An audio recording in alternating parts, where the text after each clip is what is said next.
Judge a person not by what they accomplished, but what they had to overcome for their accomplishment. People that are hungry have zero excuses for not pursuing their dreams.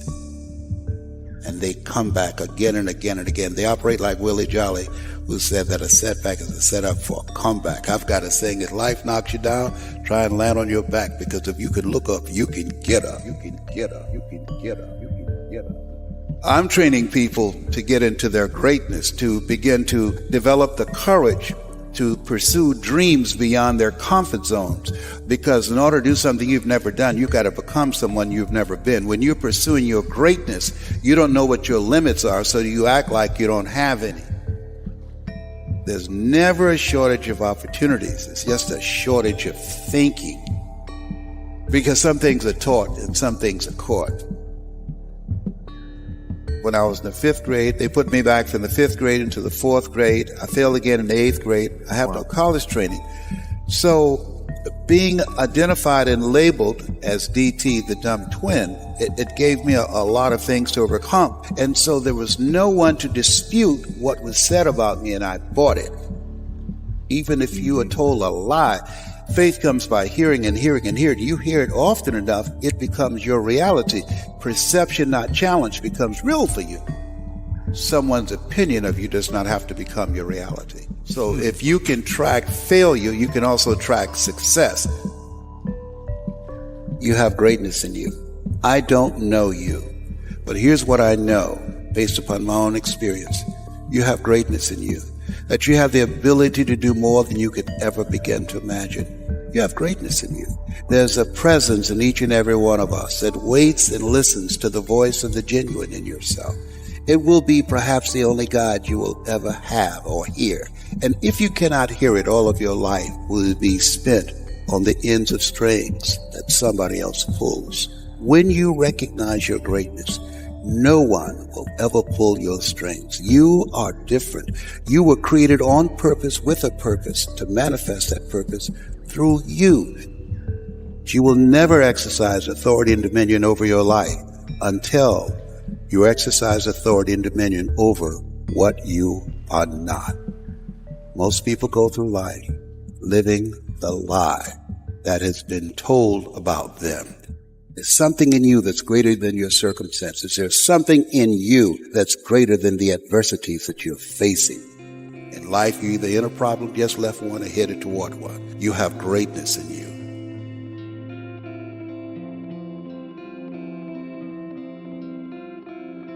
When you're pursuing your greatness, you live from a place of the willingness to live life courageously, to be willing to take chances, to become a risk taker, to make impact, to go beyond believing to knowing, to lean not unto your own understanding, to feel within yourself, there's some cause, there's something that's bigger than me, but I'm never alone in facing this.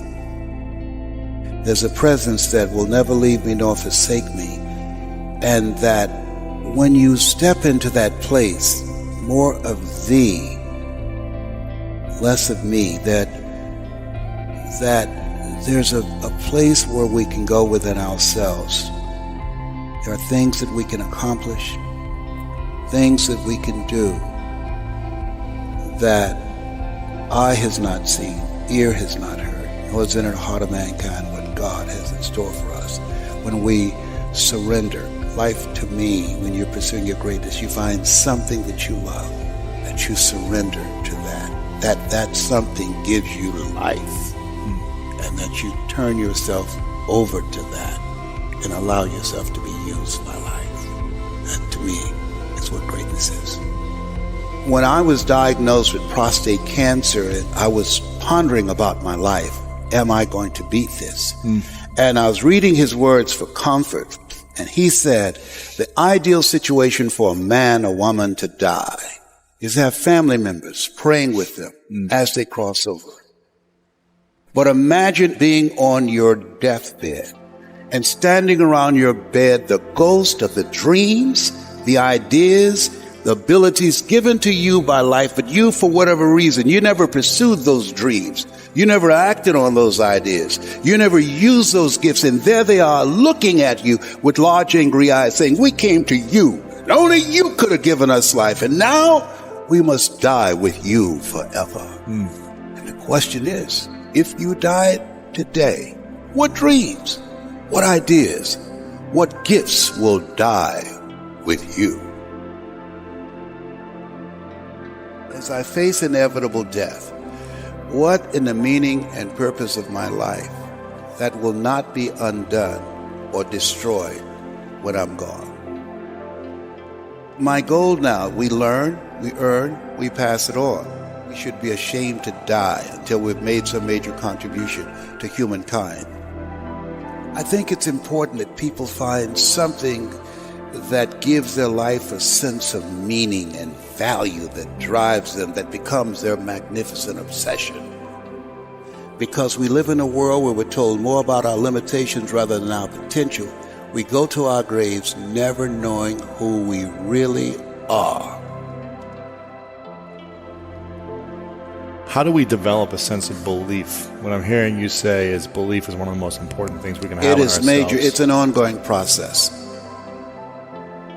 I encourage people to read at a minimum of 30 to 40 pages of something positive every day to program your mind. And all of us can do that. We can go to the library and check out books.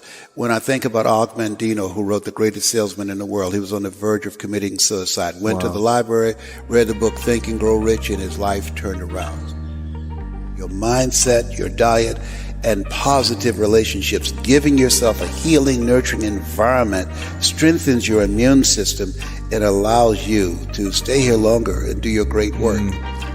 So you have to program yourself or your mind will be programmed.